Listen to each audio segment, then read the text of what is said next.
बिस्मिल्लाहिर्रहमानिर्रहीम। अस्सलाम वालेकुम। उम्मीद करती हूँ हम सब खैरियत से होंगे। तो नाज़रीन, वीडियो में आप देख रहे होंगे कि बहुत ही चमकती दमकती मछली मैंने रखी हुई है। तो इसकी स्मेल ख़त्म करने का तरीका आज मैं आपके साथ शेयर करूंगी। जैसा कि आप जानते हैं कि सर्दियों का मौसम आ चुका है और इस मौसम में मछली का इस्तेमाल बहुत ज़्यादा किया जाता है, लेकिन कुछ लोग इसकी स्मेल से बहुत ज़्यादा जो है परेशान रहते हैं। तो आज मैं वो इसकी स्मेल ख़त्म करने का तरीका आपके साथ शेयर करूँगी, जो कि बहुत ही यूनिक और बहुत ही आसान है।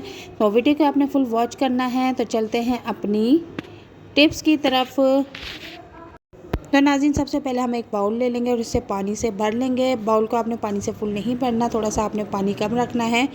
अब इसके बाद मैं इसमें 1 कप भर के बेसन का ऐड कर दूंगी और ऐड करने के बाद इसको अच्छी तरह से मैं मिक्स कर लूँगी, ताकि पानी में बेसन की गुठलियाँ ना बने और बेसन पानी में अच्छी तरह से मिक्स हो जाए। पानी में बेसन मिक्स करने के बाद मैं मछली को बेसन वाले पानी में डिप कर दूंगी। आप देख सकते हैं कि एक एक दाना करके मैं मछली का बेसन वाले पानी में डाल रही हूँ। और डालने के बाद आपने इसमें अच्छी तरह हाथों की मदद से मछली को रब करना है, ताकि इसकी जितनी भी स्मेल है वो बेसन वाले पानी में ही रह जाए।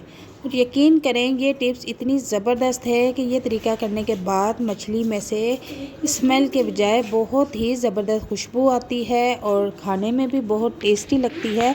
और ये तरीका करने के बाद मछली का अगर आप सालन बना रहे हैं, ऐसे फ्राई कर रहे हैं, तो इसका टेस्ट भी बहुत ज़बरदस्त हो जाता है।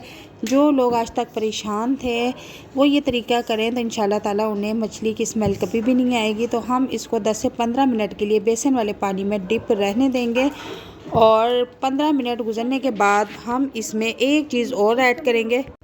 15 मिनट गुजरने के बाद मैं इसमें 1 से 2 चम्मच भर के अजवाइन का ऐड कर दूंगी।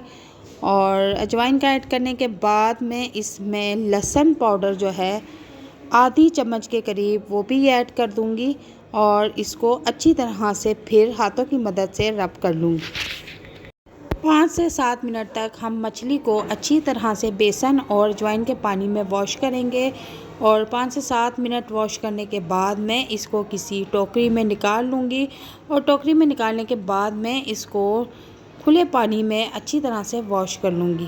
वॉश करने के बाद मैं इसे टोकरी में 10 मिनट तक रहने दूँगी, ताकि इसका एक्स्ट्रा पानी जो है वो निकल जाए और मछली जो है अच्छी तरह से खुश्क हो जाए। जिन लोगों को शिकायत रहती है कि मछली की स्मेल किसी सूरत ख़त्म नहीं होती, तो वो इस टिप्स को ज़रूर आजमाएं। ये टिप्स आजमाने के बाद मछली में कभी भी स्मेल नहीं आएगी, बल्कि बहुत ही प्यारी सी खुशबू आएगी। और ये अब पकने के लिए रेडी है। इसको आप जिस तरह चाहे पकाकर सर्व कर सकते हैं। और वीडियो देखने के बाद आपने कमेंट बॉक्स में बताना है कि आपको ये टिप्स कैसी लगी है और नेक्स्ट वीडियो में आप कौन सी रेसिपी देखना चाहते हैं हमारे साथ ज़रूर शेयर कीजिएगा। और अगर हमारे चैनल पर नए हैं तो हमारे चैनल को ज़रूर सब्सक्राइब कीजिएगा। मिलते हैं नेक्स्ट वीडियो में एक नई रेसिपी के साथ। तो इजाज़त चाहती हूँ। अल्लाह हाफिज़।